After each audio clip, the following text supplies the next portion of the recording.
কাদের হাতে থাকবে তৃণমূলের রাশ? দিল্লিতে জাতীয় নির্বাচন কমিশনে গেল কালীঘাট তৃণমূল। জাতীয় নির্বাচন কমিশনে নথিপত্র জমা দিলেন কল্যাণ বন্দ্যোপাধ্যায়, সঙ্গে ছিলেন মহুয়া মৈত্র ও সাগরিকা ঘোষ। আজই জাতীয় নির্বাচন কমিশনে ঋতব্রত তৃণমূল তারা পর্যন্ত যাবতীয় নথিপত্র জমা দিয়েছেন।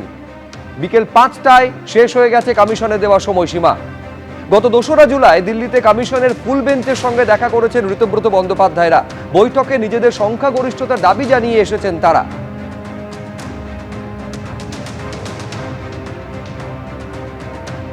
এআইটিসি তৈরি হওয়ার পর এআইটিসিতে চেয়ারপারসন হিসেবে নির্বাচিত হলেন মমতা বন্দ্যোপাধ্যায়, চেয়ারম্যান হিসেবে সর্বভারতীয় তৃণমূল কংগ্রেস। তারপর ন্যাশনাল ওয়ার্কিং কমিটি তৈরি হলো, সেখানেও চেয়ারপারসন মমতা বন্দ্যোপাধ্যায়। তাহলে 2022 থেকে 2026 ওদের কেস কি লাইফ এক্সপায়ার করে গেছে 3 বছরে?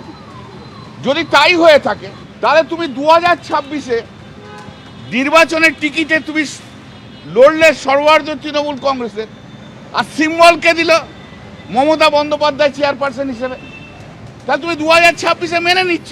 যদি না মানো তাহলে তোমার নির্বাচনটাই তো ফ্রড হয়ে গেছে।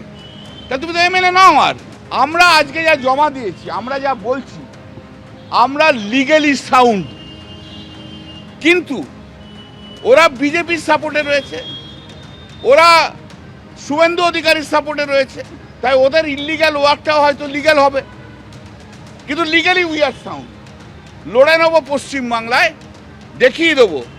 আবার বলছি, আদালতে দেখাবো, জনতার আদালতে দেখাবো।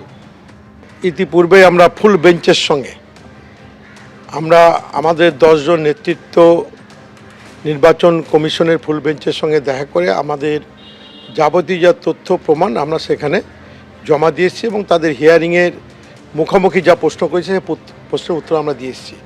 সেখান থেকে ফিরে আসার পরে আজকের ডেট পর্যন্ত 5টা পর্যন্ত টাইম ছিল যে আরও কিছু বক্তব্য থাকলে লিখিতভাবে তাদের জানাতে হবে।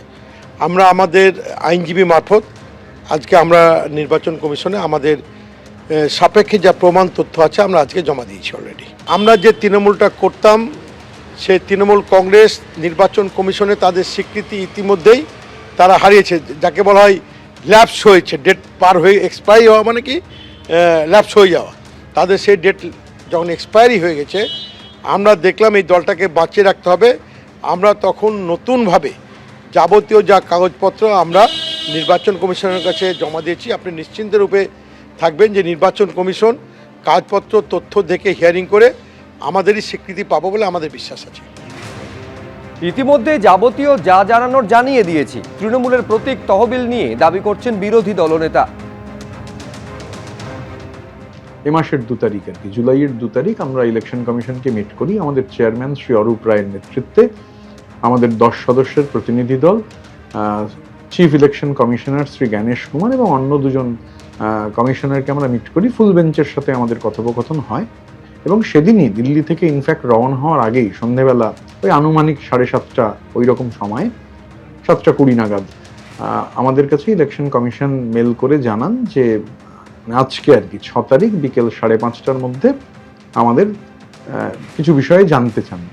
তো আমরা ইতিমধ্যেই আমরা ইলেকশন কমিশনকে আমরা আমাদের পক্ষ থেকে আমাদের যা বক্তব্য সেই বক্তব্য আমরা জানিয়ে দিয়েছি, আমরা পাঠিয়ে দিয়েছি সেই বক্তব্য।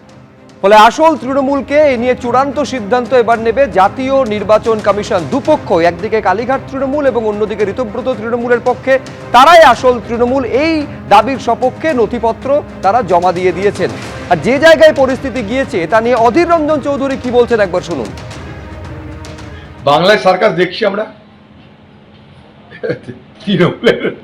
তৃণমূলের একটা এ টিম, একটা বি টিম, তৃণমূলের একটা বাগি টিম, যারা মনে করেছে যে বিজেপির সঙ্গে হাতে হাত মিলালে আমরা বেঁচে যাব। সেই বাগি টিম একটা, আর একটা তৃণমূলের এই সময়কার দিদির টিম। দিদি দেখুক নিজের চোখে যে কেমন করে তার প্রাসাদ ভেঙে চুরমার হয়ে যাচ্ছে, কেমন করে তিনি গাদ্দারদের পুষেছেন, কেমন করে তিনি দুধ দিয়ে সাপ পুষেছেন, নিজে নিজে দেখে নিন। সব আপনার কৃতকর্মের ফল। অর্থাৎ প্রতীকের দাবি নিয়ে দুপক্ষের লড়াই। আর এবার দেখাবো তহবিলের ছবিটা। তৃণমূল কংগ্রেসের অ্যাকাউন্ট বিতর্কের মধ্যে থানায় পৌঁছলেন ঋতব্রত বন্দ্যোপাধ্যায়রা। গতকাল বিধাননগর সাইবার ক্রাইম শাখায় গেলেন ঋতব্রত, সন্দীপন সাহারা। থানায় খোঁজ নিতে গেলেন 5 জন বিধায়ক। তদন্তের গতি প্রকৃতি নিয়ে সশরীরে গিয়ে তারা খোঁজ খবর নিলেন। তৃণমূলের অ্যাকাউন্ট নিয়ে বিধাননগর সাইবার ক্রাইমে অভিযোগ জানিয়েছিলেন ঋতব্রত তৃণমূলের 10 জন বিধায়ক।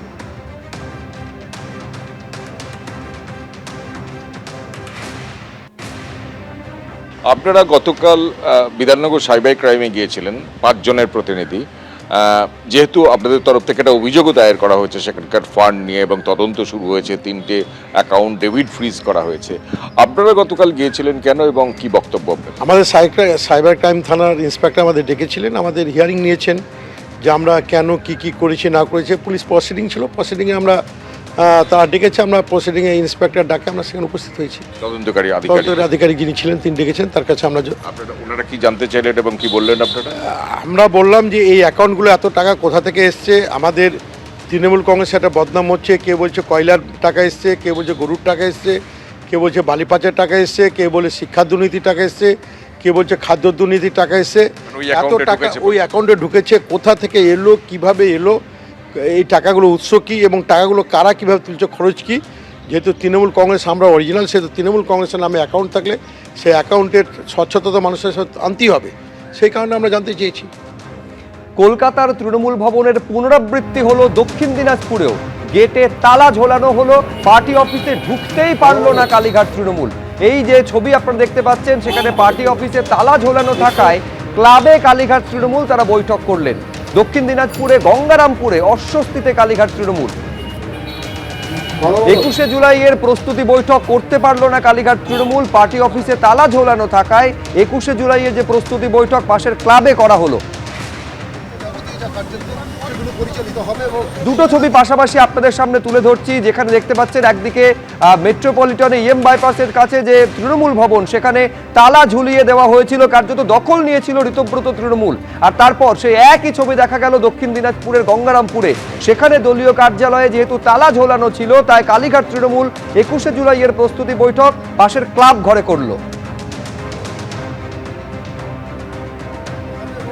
যেটা দাবি করা হচ্ছে, বলা হচ্ছে যে কেয়ারটেকারের সঙ্গে যোগাযোগ করা যাচ্ছে না, সকাল থেকে নিখোঁজ কেয়ারটেকার, তাই ক্লাবে বৈঠক করতে হয়েছে। পার্টি অফিসে তালা নিয়ে এমনটা দাবি করছে কালীঘাট তৃণমূল নেতৃত্ব।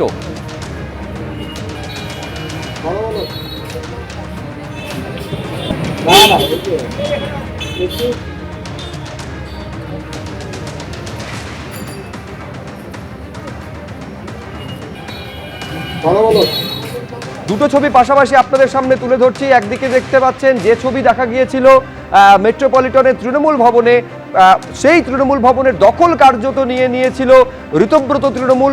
সেই একই ছবি দেখা যাচ্ছে দক্ষিণ দিনাজপুরের গঙ্গারামপুরে। অর্থাৎ কালীঘাট তৃণমূলের অস্বস্তি এবার জেলাতেও লক্ষ্য করা যাচ্ছে, যেখানে 21শে জুলাইয়ের প্রস্তুতি বৈঠক হওয়ার কথা ছিল, কিন্তু যেহেতু তালা ঝোলানো ছিল, ফলে সেইখানে পার্টি অফিসে তারা বৈঠক করতে পারলেন না। বাধ্য হয়ে পাশের ক্লাব ঘরে 21শে জুলাইয়ের প্রস্তুতি বৈঠক সারল কালীঘাট তৃণমূল। আজকেই দুই তৃণমূল অর্থাৎ আসল এবং নকল বাড়িতে তৃণমূলের কাজিয়া নিয়ে আমাদের কিছু বলার নেই। এতে কিচ্ছু পশ্চিমবাংলার মানুষের যায় আসে না। নতুন সরকার কাজ করছে, মানুষ তাতে খুশি। এবিপি আনন্দ, এগিয়ে থাকে, এগিয়ে রাখে।